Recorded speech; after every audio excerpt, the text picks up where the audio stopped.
헤어화 그대 김범선 단편소설.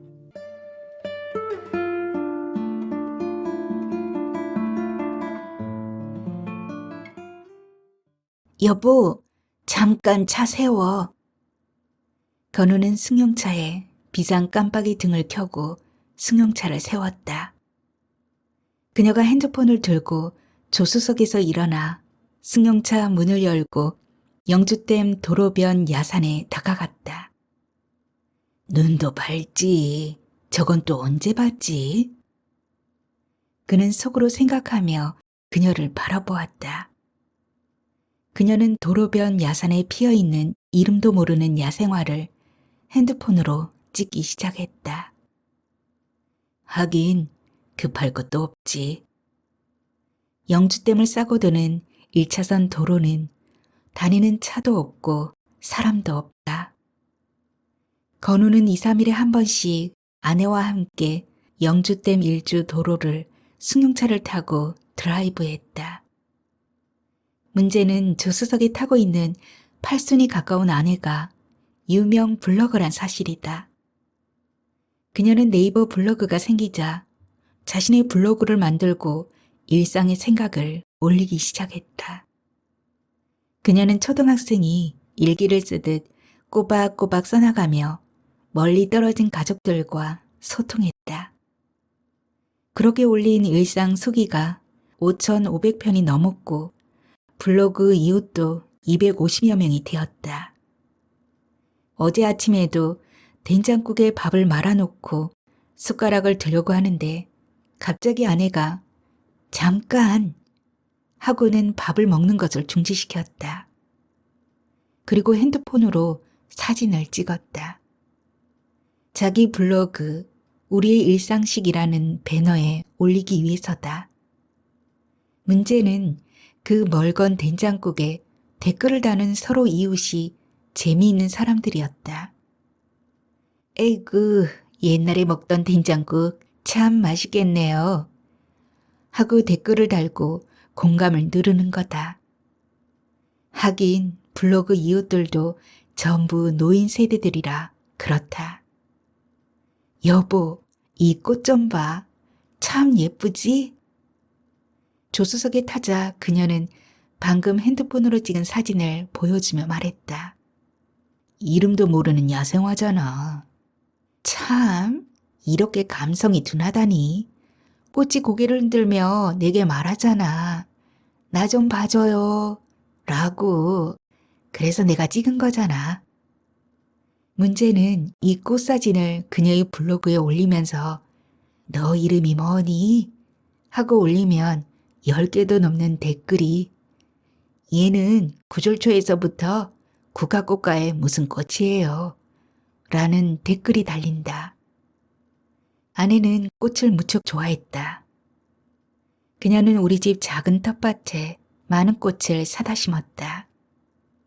빨간색 줄장미와 하얀색 줄장미, 그리고 난쟁이 장미부터 목단과 작약까지 눈에 보이는 꽃은 모두 사다가 텃밭에 심었다. 금년 봄에는 미국에 사는 지인이 그녀가 꽃을 좋아하는 것을 알고 작은 꽃이 한 봉투를 보내왔다. 그녀는 무척 좋아하며 꽃씨를 텃밭에 심었다. 그런데 그 많은 꽃씨 중에 달랑 한 송이 빨간 꽃이 피었다. 그녀는 그 꽃을 보고 하는 말이 참 예쁘구나. 바다 건너 저 멀리서 여기까지 와서 예쁜 모습을 보여주고 있구나. 하며 꽃잎을 쓰다듬었다. 그럴 때는 마치 꽃과 대화를 하는 것 같았다. 건우는 결혼 후 처음에는 그녀의 그런 행동이 잘 이해가 되지 않았다. 그러나 이제는 이해가 된다. 타고난 천성이 그런 성품이었다. 그녀는 이 작은 꽃밭에 매일 수도꼭지를 틀어 물을 주었다. 문제는 이렇게 수도꼭지를 틀어 호수로 물을 주는데 수도꼭지 잠그는 걸 자꾸만 잊어버리는 데 있다. 오늘 저녁에 꽃밭에 물을 주려고 나갔더니 호수에서 물이 계속 나오고 있는 것을 보고 호들갑을 떨었다. 수도꼭지 잠그는 걸 깜빡 잊어먹은 것이다. 그래서 한 달에 2만 원 나오는 수도요금이 이번 달에는 12만 원이 나왔다. 그녀의 꽃에 대한 사랑은 지금도 계속되고 있다.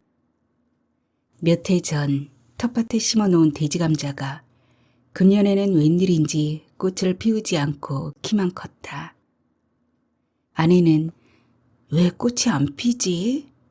하고 눈이 빠지게 기다리는데 돼지감자는 키가 2m 넘게 컸지 꽃을 피울 생각이 없는 것 같다.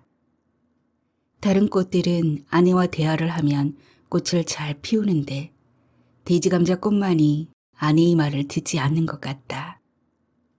여보, 잠깐. 또 차를 세우란다.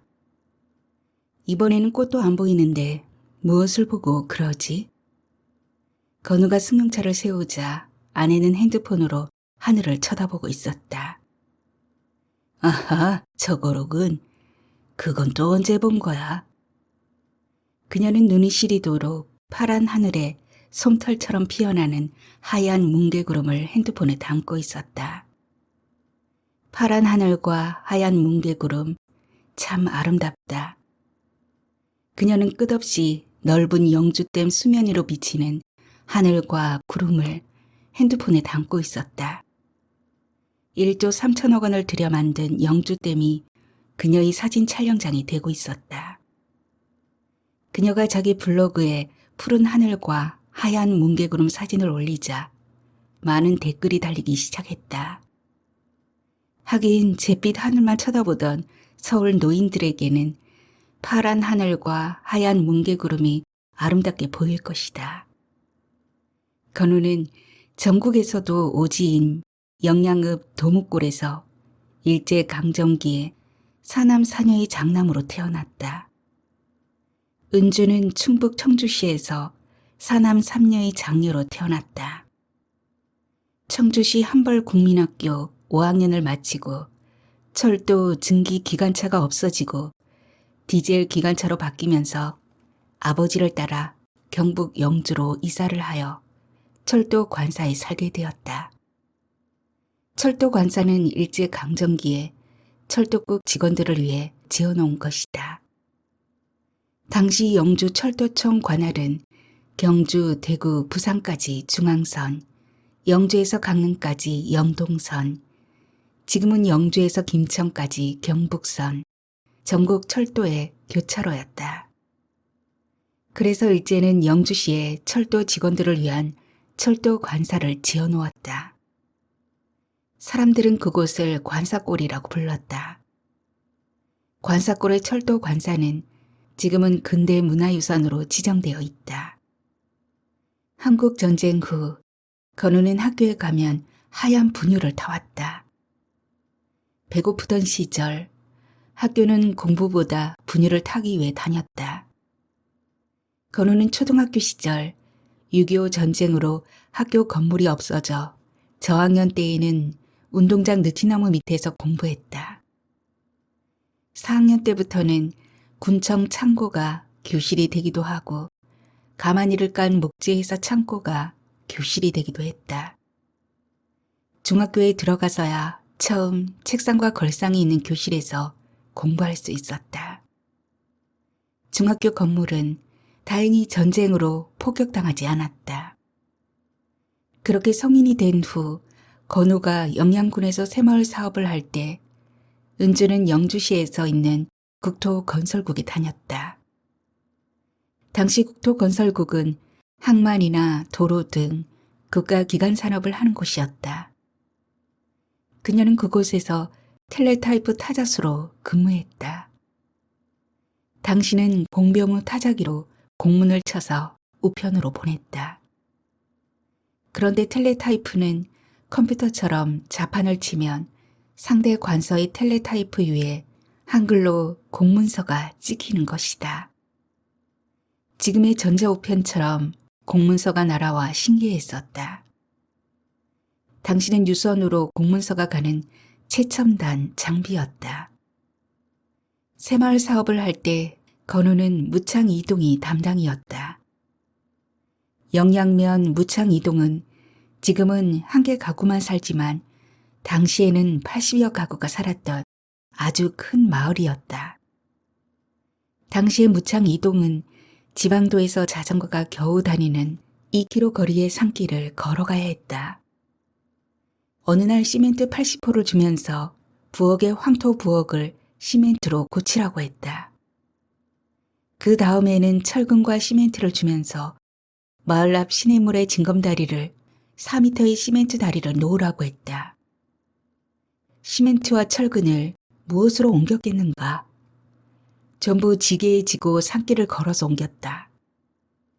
겨울이 닥쳐 농한기에 접어들자 지방 도로에서 무창 이동까지 오솔길을 차가 다닐 수 있도록 확장하라고 했다. 한 해 겨울 동안 80여 가구의 주민들이 마을 진입로 도로에 매달려 공사를 했다. 그게 새마을 사업이었다. 건우는 안동시로 내신을 냈는데 영주시 고등학교로 발령이 났다. 그 학교는 IDA 차관 사업으로 만든 최첨단 시설을 갖춘 영주 종합고등학교였다. 중고에는 대학교처럼 기계과와 화공과, 토목과와 농과, 보통과로 전공 과목이 나뉘어 있었다. 건우는 그곳에 같이 근무했던 교사의 소개로 아내를 만나게 되었다. 건우는 약속 장소인 장춘 다방으로 나갔다. 긴장해서 입구를 보고 있는데 그와 그의 누나가 들어왔다. 커피도 시키기 전에 그가 말을 했다. 두 분 잘해보세요. 하고는 나가버렸다. 차 시킬까요? 했더니 청바지에 운동화를 신은 그녀는 고개를 끄덕이며 빙그레 웃었다. 그런데 그 얼굴이 특이했다. 하얀 피부에 쌍꺼풀 진 동그란 두 눈에 호기심이 가득 찬 얼굴로 바라보고 있었다. 지금은 성형수술로 쌍꺼풀을 만들지만 옛날에는 그런 여성들이 별로 없었다.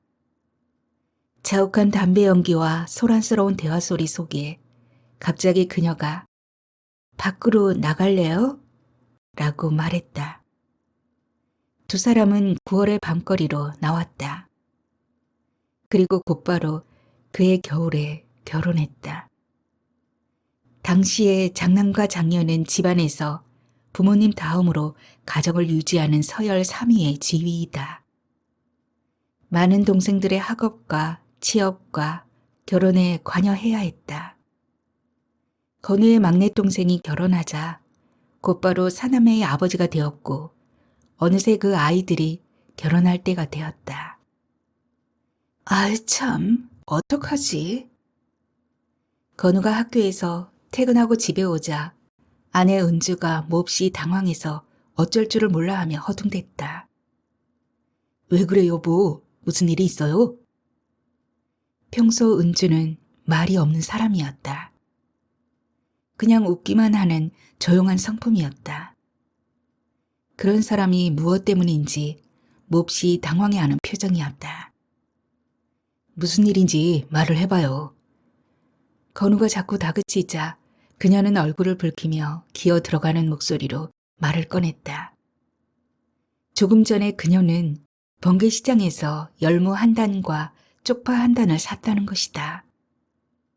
열무 한 단에 1,500원, 쪽파가 한 단에 2,000원, 그녀가 4,000원을 건네주자 채소 파는 할머니가 거스름 돈으로 500원을 줘야 하는데 1,000원을 주더라는 것이다. 그녀는 할머니 1,000원 주면 안 돼요. 500원을 줘야 해요. 하고 돌려줘야 했는데 거스름돈 500원이 욕심이 나서 그냥 집으로 왔다는 것이다. 당시 건우는 박봉의 어머니와 동생들, 자식들까지 13명의 대가족이 외벌이 건우에게 의지하고 있었다. 생활비에 쪼들리다 못해 은주는 거스름돈 500원을 더 받아와서 양심에 걸려 저렇게 당황하고 있었다. 그녀는 세속에 때묻지 않는 순수한 마음을 가진 사람이었다. 건우는 아내의 그런 마음을 지켜주고 싶었다. 건우는 도시락 가방을 내려놓고 여보, 일로 와요. 하고 손목을 잡았다. 왜요? 번개시장에 갑시다. 싫어요. 내가 당신 고민을 해결해 줄게. 나만 믿어요. 그는 싫다는 아내의 손을 잡고 번개시장에 갔다. 난전에는 집에서 키운 채소를 파는 할머니들이 좌판을 펴놓고 있었다. 저 할머니야? 건우는 아내의 손을 잡고 할머니에게 다가갔다. 할머니, 조금 전에 이 사람이 열무 한 단과 쪽파 한 단을 샀는데 할머니가 잘못 계산해서 거스름돈 500원을 더 줬어요. 여기 500원 받으세요. 하고 건우가 할머니에게 500원을 내밀었다. 에휴, 내가 그랬나? 고맙기도 하셔라. 하면서 500원을 받았다. 그리고 이거 팔다 남은 배추인데 집에 가져가서 잡수셔. 하며 남은 채소를 한 보따리 싸서 건네주었다. 아내는 할머니가 준 채소를 들고 집으로 왔다. 건우는 생각했다. 만일 오늘 저렇게 하지 않았더라면 아내는 앞으로 한 달간은 거스름돈 500원이 마음에 걸려 있었을 거라고. 아내 은주는 그렇게 마음이 약하고 순수한 사람이었다. 결혼하고 반백년을 같이 살아도 한 번도 싫은 소리를 하거나 화를 내는 일이 없었다. 아니, 딱 한 번 있었다. IMF 때 사업을 하는 동생에게 보증을 서준 일이 있었다. 그런데 회사가 부도가 나서 살고 있는 집과 봉급을 압류당했다. 건우는 13명의 가족을 생각하니 미칠 것만 같았다.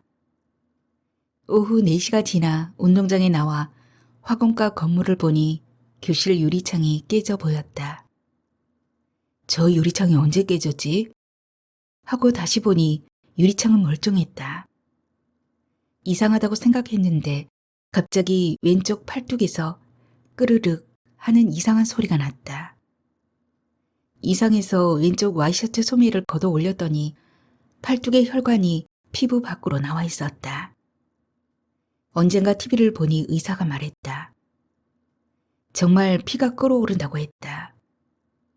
그때 혈관을 절개하면 혈액이 거품이 되어 나온다고 했다. 평소 우리가 화가 많이 나면 피가 끓어오른다는 말이 빈말이 아니었음을 실감했다.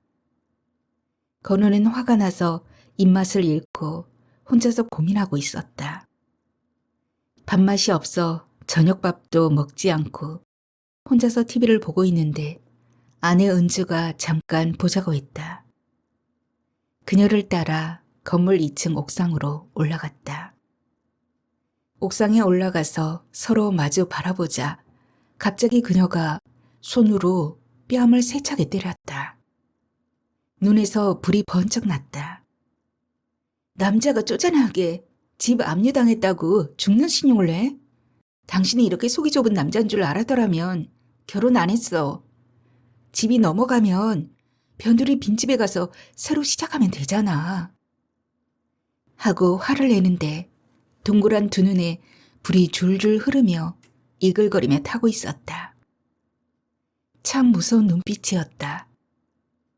건우는 아내의 그런 눈빛에 정신이 번쩍 들었다.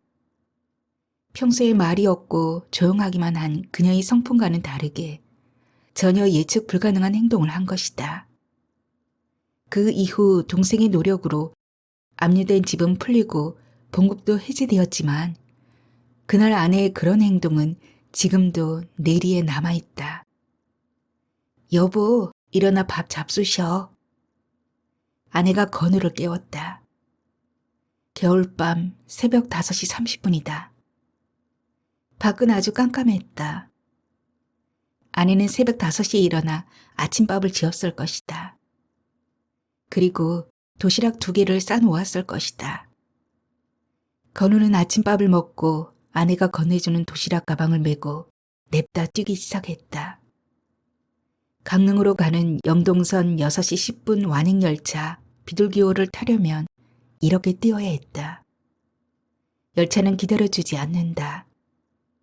강릉행 완행열차는 5량의 객실을 달고 있는데 마지막 객실은 반은 객실, 반은 화물칸이었다. 당시에는 강릉으로 가는 교통편은 영동선 이 열차뿐이었다. 완행열차는 한 양이 73석으로 이미 마주보고 있는 좌석은 10,000원이었다. 그러나 마지막 칸은 통근을 하는 영무원들이 주로 탔다. 그렇게 완행열차를 타고 2시간 30분을 가서 석포역에 내리면 건우는 전송역으로 석포중학교까지 뛰어야 했다. 그래야 아침 직원회의에 참석할 수가 있었다. 아내가 싸준 2개의 도시락은 아침을 새벽에 먹어 허기가 져 오전 11시에 숙직실에서 혼자 점심을 먹었다. 그리고 오후 4시에 저녁 도시락을 먹었다. 지금 사람들은 아침밥도 먹지 않고 승용차로 출근을 하지만 가난한 시절에는 그렇게 살았다. 아내의 하루는 무척 바빴다. 늙은 시어머니를 돌봐야 하고 시동생들과 시누이 그리고 우리 아이들 4명까지 모두 그녀만 바라보고 있었다. 그렇게 하루가 지나가도 그녀는 불평 한마디 없었다. 단지 밤에 잠이 들면 과로로 몸이 아파 신음을 냈을 뿐이다. 우리 부부는 학창시절에는 남학생과 여학생으로 학교를 다녔고 그 다음에는 처녀와 총각으로 결혼을 해서 아내와 남편이 되었으며 자식들이 생기자 아버지와 어머니가 되었다. 그런데 이젠 손주가 생겨 할아버지와 할머니가 되었다. 그렇게 한 생이 지나가고 이젠 거동이 불편한 몸으로 두 노인이 서로 의지하며 살고 있다. 아내의 검은 머리는 하얀 백발이 되었고 곱던 얼굴은 주름이 졌다. 수영장에 다녀오면 생기가 잠깐 들기는 하지만 저녁이면 녹초가 되었다. 그런데도 변치 않는 것은 길가에 핀 야생화를 보면 반가워하고 파란 하늘에 하얀 구름을 보면 사진을 찍으면서 소녀처럼 좋아한다. 그녀의 그런 순수함은 어디에서 온 것일까? 건우는 아내의 그런 마음을 끝까지 지켜주고 싶었다. 여보, 왔어? 하고 그녀가 물었다. 건우는 창문 밖을 내다보며 온 것 같은데 대답하자. 몇 마리나 왔어요? 하고 또 물었다. 건우는 이번에는 많이 온 것 같아 하고 대답해 주었다. 아내는 아침마다 텃밭에 찾아오는 참새들에게 모이를 주었다. 처음에는 먹다 남은 밥을 주었는데 이젠 참새들이 알아서 밥을 먹으러 왔다. 그래서 참새들의 밥을 돈을 주고 샀다. 그녀는 짹짹거리는 참새 소리를 무척 좋아했다. 참새들이 모이를 먹는 모습을 핸드폰으로 동영상을 찍어서 자기 블로그에 올리기도 했다. 참새들은 감각이 예민해 조금만 이상해도 날아가 버렸다. 아내가 이 동영상을 블로그에 올리자 또 댓글이 달렸다. 어린 시절에 보았던 참새를 보내요. 옛날에는 참새도 잡아먹었다오. 하고 블로그에 댓글이 달렸다. 저마다 가슴속에 기억하고 있던 참새에 대한 노인들의 어린 시절 추억이 달렸다. 그녀는 먹다 남은 굴비를 길고양이가 먹으라고 텃밭에 놓아두기도 했다. 새끼를 뺀 고양이가 출산 장소를 찾아 텃밭에 오자 참새들이 모이를 먹으러 오지 않았다. 그러자 그녀는 고양이 때문에 참새가 오지 않는다고 쪽문 밑에 고양이 밥그릇을 가져다 놓았다. 결혼 전에 데이트를 하는데 골목길을 지나가다 담장 너머로 피어난 능소화를 보고 예쁘다고 감탄을 하며 꽃잎을 자꾸 만지는 것을 보고 건우는 이상한 생각이 들었다. 왜 저렇게 꽃을 좋아하지?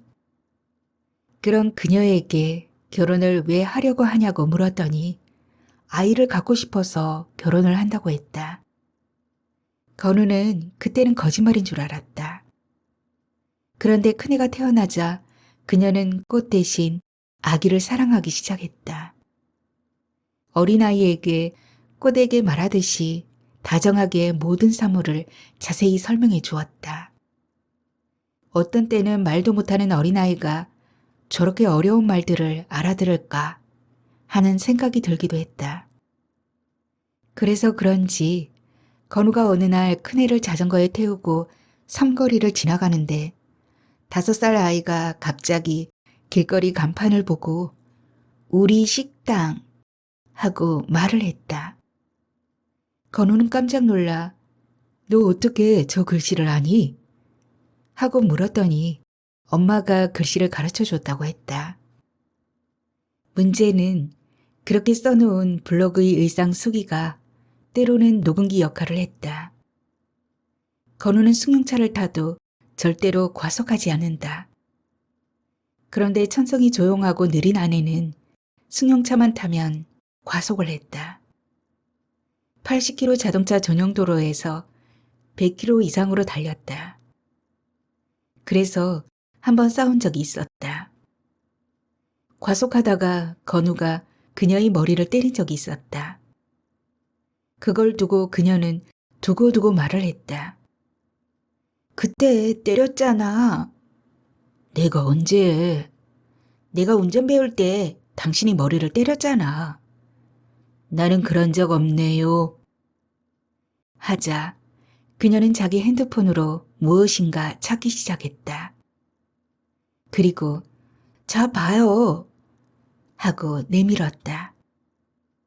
소백산 자락, 풍기, 창락, 내리막 도로에서 남편이 과속을 한다고 손으로 머리를 때렸다 라고 기록되어 있었다. 건우는 할 말이 없었다. TV에서는 연일 노인들이 운전하는 승용차가 사고를 냈다고 보도했다.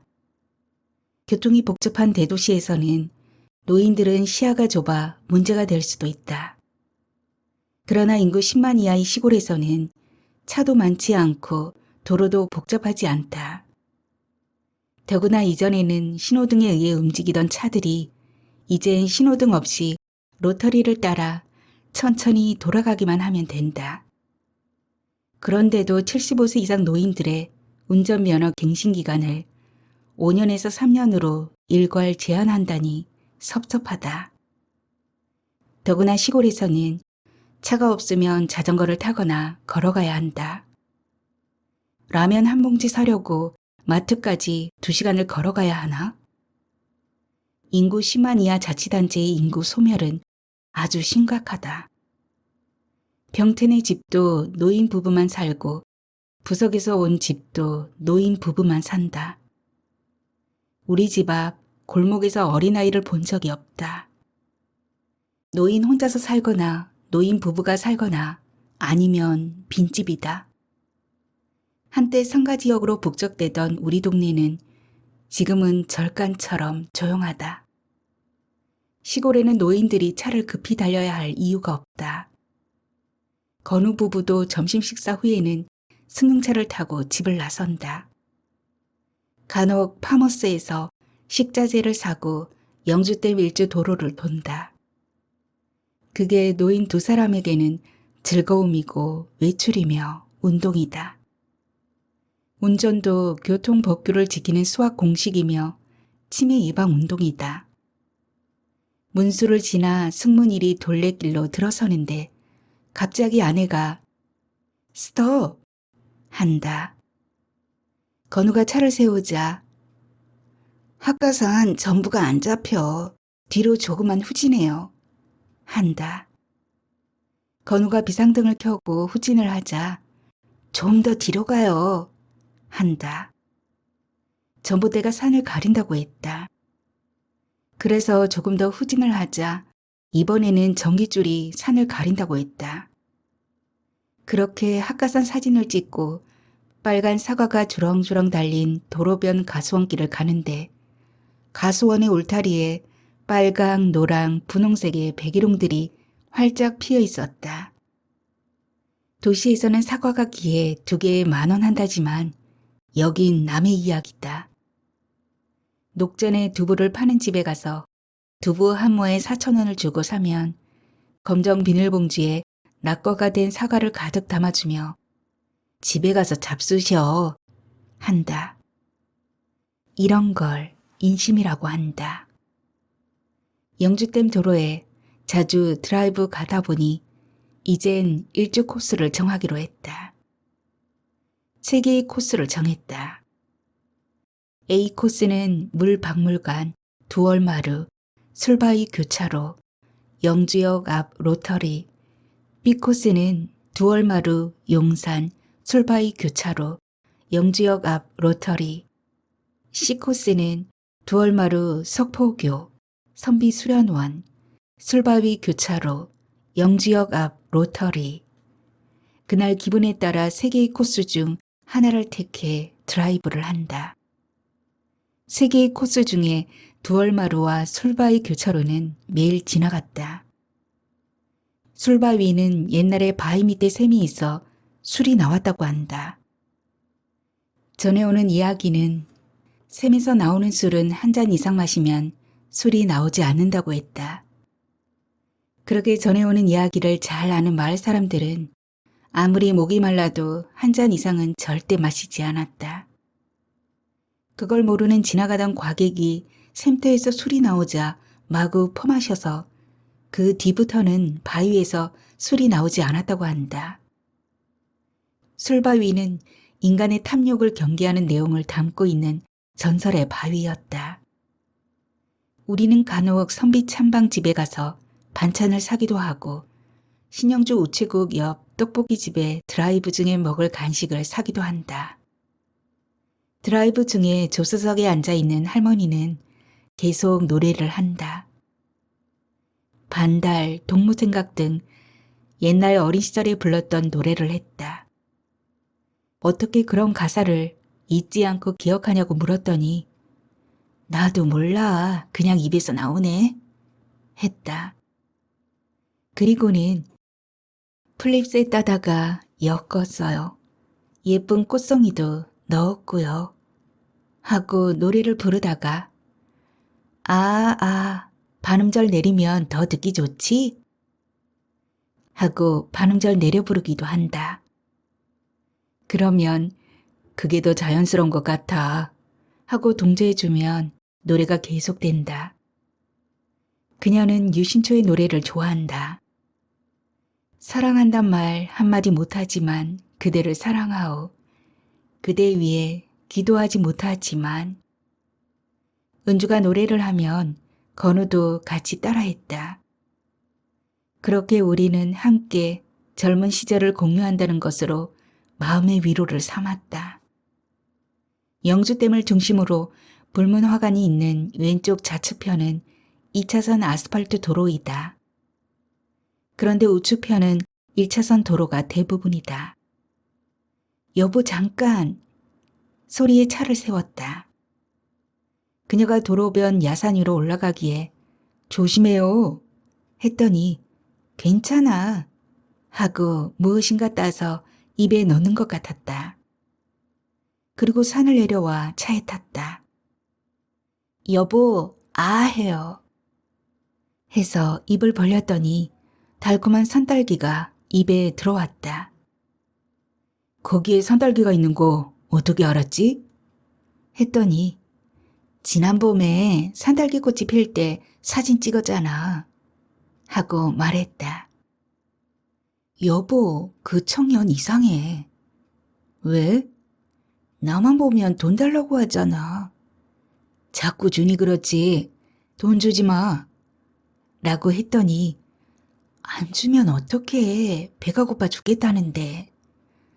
다이소 앞으로 가지 말고 신영주 우체국에서 시청 앞으로 가요. 하고 조언을 했다. 아내는 저녁을 먹고 산책을 나갔다. 아내는 홈플러스 뒤편으로 해서 동네를 한 바퀴 돌았다. 문제는 지난주에 다이소 앞 도로에 앉아있던 30대의 남루한 청년이 갑자기 아내에게 손을 내밀며 할머니, 라면 사 먹게 1,000원만 하고 말했다. 청년에게 1,000원을 주었다. 그런데 그 이튿날에는 2,000원을 달라고 했다. 2,000원을 주었다. 어제는 3,000원만 달라고 했다. 3,000원을 주었다. 그녀의 고민은 오늘은 4,000원을 달라고 할 텐데 어떡하지? 하며 혼자 걱정을 하고 있었다. 다이소 앞을 피하고 시청 앞으로 산책을 가라고 권했더니 그 청년이 굶으면 어떡해 하며 고민하고 있었다. 그녀는 매사가 이런 식이었다. 순진한 건지 세상 물정을 모르는 건지 답답할 때가 많다. 여보, 이거 봐. 콩이하고 닮았지? 그녀가 강아지 인형을 내밀며 말을 했다. 좀 닮긴 했네. 하고 대답을 했더니 콩이하고 똑같잖아. 하고 가슴에 꼭 껴안으며 아주 좋아했다. 저녁 산책길에 다이소에 들렀더니 이 인형을 보고 사고 싶었는데 지갑을 가져오지 않아 다시 집에 와서 카드를 가지고 가서 샀다고 한다. 콩이는 집에서 키우는 푸들 강아지인데 금년 나이 19세이다. 나이가 들어 이빨도 상하고 다리도 절지만 아직도 건강하다. 건우는 아내의 저런 순수하고 때묻지 않은 심성에 때로는 감탄을 하고 놀라기도 했다. 반백년을 같이 살면서 깨달은 것은 순수함은 어떤 강함도 못 당한다는 사실이다. 사르미에서 두얼마루에 가면 화강암으로 만든 수달이 있다. 수달 옆에는 두 사람이 자주 앉는 나무 벤치가 있다. 의자 앞에는 빨간색을 칠한 철봉 울타리 안전봉이 설치되어 있다. 우리는 벤치에 앉아 가지고 간 떡볶이나 간식을 먹었다.